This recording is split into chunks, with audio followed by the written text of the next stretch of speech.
What's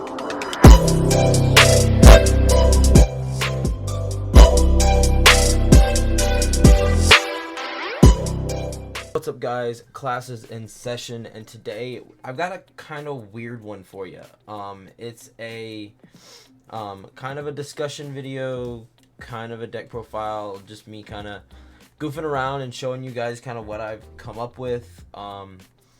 So yeah, without further ado, let's hop into it. So the leader that I've kind of been messing around with, and it's a new take on control. It's kind of a blue-yellowish control, and the leader is Surge Kefla. So if you don't know already what she does, activate main, you choose one blue or yellow Universe 6 card with energy cost of 2 or less from your hand and play it.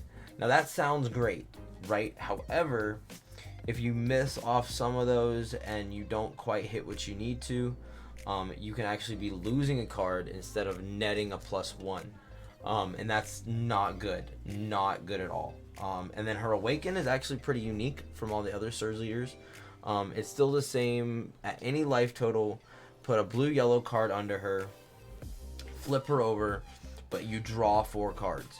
So usually it's some combination of untap, draw, whether it's untap 3 or untap 1, draw 3, untap 2, draw 2, that whole shebang. But this one's actually just draw 4 cards. Now that's nice because you can do that no matter when. If you're low on hand size and you've got the cards that you need in hand, put them under, draw 4 new cards, cycling out your hand that way. And then when you flip her over, the back side is the side that we actually care about. She has an activate main, so once per turn, if you're at 4 or less life, you can detach a card from under her, and then you get either one of 2 abilities. You can draw a card, and then you choose one of your opponent's battle cards and place it at the bottom of his owner's deck. Now, I wish they would have made this say ignore barrier, but it doesn't, which kind of sucks, which is why we typically never use it unless there's a huge problem on the board. And then the second ability is what we actually care about. So at the beginning of your opponent's next main phase, you choose up to 3 multicolored cards in your drop area and add them to your hand. This is great. You can recycle things like, you can recycle cards in the deck that I'll show you here in a second. But all in all, that second ability is really kind of what makes the deck tick. So let's hop into the actual deck profile that I have come up for you guys. So what I've got is we're going to start out with our Universe 6 package. So we start out today with 3 of the Sisterly Bonds Kale. For those of you that played U6 back in the day and like set 7, this card is bonkers. So when you play it, you play it for free off the leader skill, and when you play it, you search the top 10 for a 2-drop or less Kaba or blue or yellow Kaba or Kefla, and you play it, and then you get the effects of that Kaba or Kefla. Now that's great because we can pair it with Kefla, Troublemaker of Universe 6. Now this is the only self-awakening in the deck. It allows us to do what we want to do. When she's played, you take a life and you can tap down your opponent's energy. And then here is our main way of drawing cards on our unawakened side with our leader effect. 1-drop Kaba, play it for free off of either Kale or Kefla, draw a card. It nets you 1, you basically recycle the card. It's just a great one. And then the staple, obviously, if we play Sisterly Bonds, we have to play the Bold Sister that goes along with her. This card can't be KO'd, and when I play it, I look at the top 5 cards, add a Universe 6. So I can just add some of these. This is typically what I want to see turn 1, and this will kind of be what I want to see on turn 2. And then typically I want to be awakened by turn 3, turn 4 at the latest. And this is a blue-yellow list, so we are going to go into the blue-yellow kind of glump of the deck. So we're running, obviously, we run 4 check lands because you want to be energy fluid. You want to be very, very fluid with your energy, being able to do multiple things. We do charge a lot of things. We do have a lot of things that cost 2 specified of a certain color. So definitely want to be energy fluid in that, right? We play 4 Zamasu Super Combo. This is one of the cards that we really want to recycle with our leader. It basically gives us, so it can give us 6 to 12 copies of our, 6 to 9 copies of our super combo minimum, which is absolutely great. And then this one obviously really triggers other things in the deck, such as the Bergamos, Poutine, other things like that. And then it allows us to play defense very well. It also allows us to rival kind of the main man in every blue-yellow list nowadays. We play 4 Violent Rush Bojack. So energy exhaust, barrier, unique. Aegis for blue-yellow, so you pitch one of these guys, which is very important. The leader's ability is very important for this because it allows us to pick up a blue-yellow card that we can then pitch for Aegis. And then for 1 yellow, when you arrival for 1 blue-yellow for 1 yellow, and then when this card activates its Aegis skill, you draw a card. So this is another way of recycling and drawing cards, and then we pitch a blue-yellow, and then we pick it back up the leader, and we lose nothing. So it's great. And then we've got our negate, our blue-yellow negate. We run Goku Black. This is great for matchups like Dark Broly.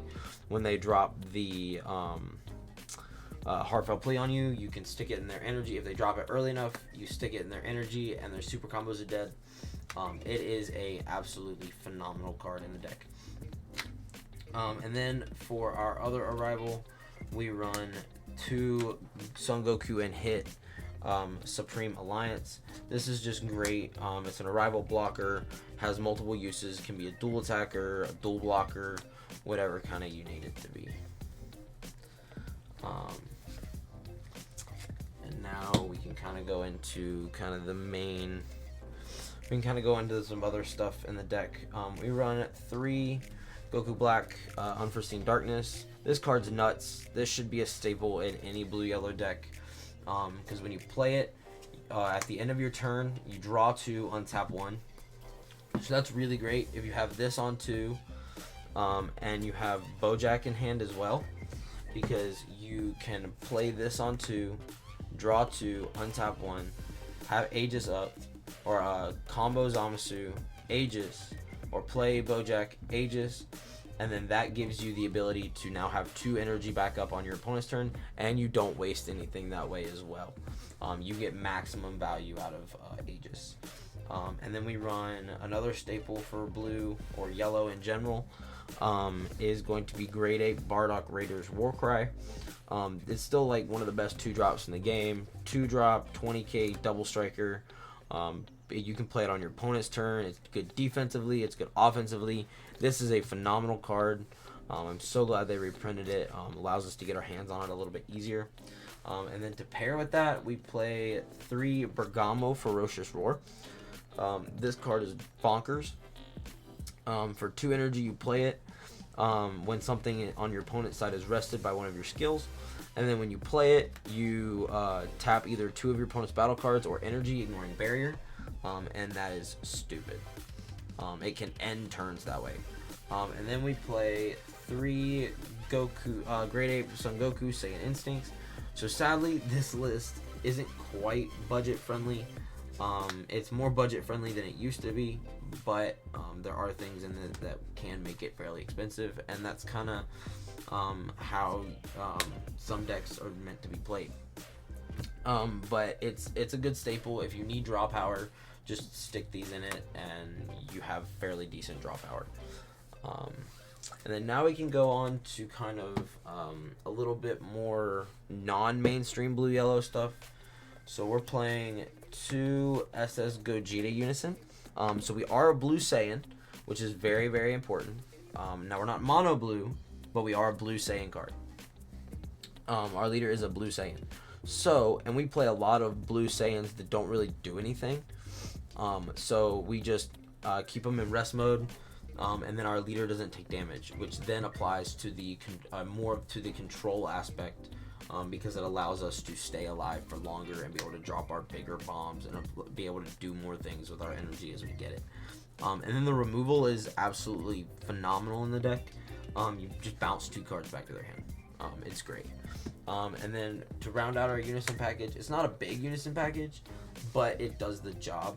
I might bump these guys up to 3 or 4, or bump the or put in the other Gogeta from the starter deck in here. I haven't quite decided on what I want to do with that yet. This is still in the testing phase, but I just kind of wanted to put this out there, and see, show you guys what I'm coming up with, kind of what I'm brewing up, just as kind of some fun stuff that you guys could probably pick up if you wanted to. And then to round out the Unison package, we are running 3 SS Trucks God Sealing. So this isn't always live, just because we are running only 3 Unisons. It's not live as early as I want it to be, but it is there as a safety net. If we can get a Unison down, we kind of have this to kind of help us play a little bit more control. And then our our bombs that we run 1 Android 17 Turning the Tide. It's good for anybody that runs blue. It ends games, it shuffles entire hands back into deck, and then you can pick up 3 cards off of your leader skill. That's usually what I save it for, and it's stupid. And then we play 1 Fu, the Dark Banisher, Fu, Shrouded in Mystery. This card's good for any control deck. It's just, if you go late, this card is bonkers. It ends games. I always win with Fu if I have it. And then our secret rare of choice is Supreme Kai of Time. Now you can run Power Patara. However, with Power Patara, you have to be careful because it can be hit by counterplay. And so can this, but this can come out of nowhere. This can end a turn if all they have is a leader or a Unison swing left. This can, and then it can just get rid of entire boards and basically say you have to start over. So that's why we chose it. It helps in the control aspect. And then we run 2 Poutine, the Dark Sorcerer. This card is actually one of my favorite cards, because it allows things to trigger that wouldn't normally be able to trigger. And then I know this is a control deck, so we should be running a lot of negates, but we are only running 2 D-Magic. Space was tight.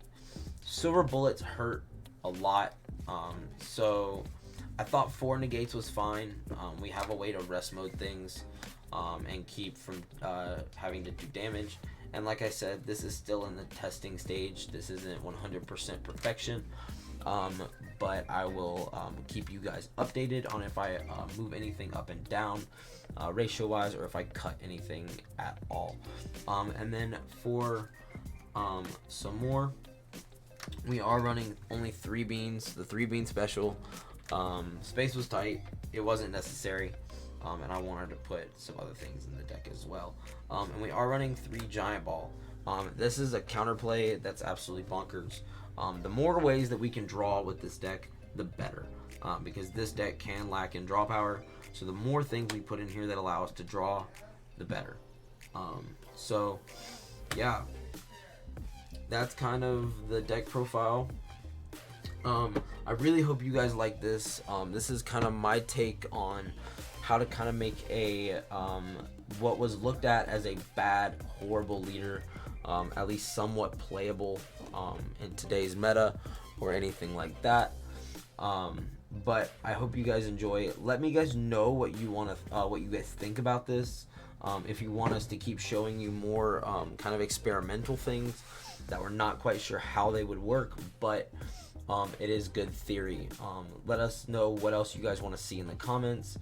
Make sure to click that like button, subscribe. We are going to be becoming more consistent, but yeah, just let us know what you guys think.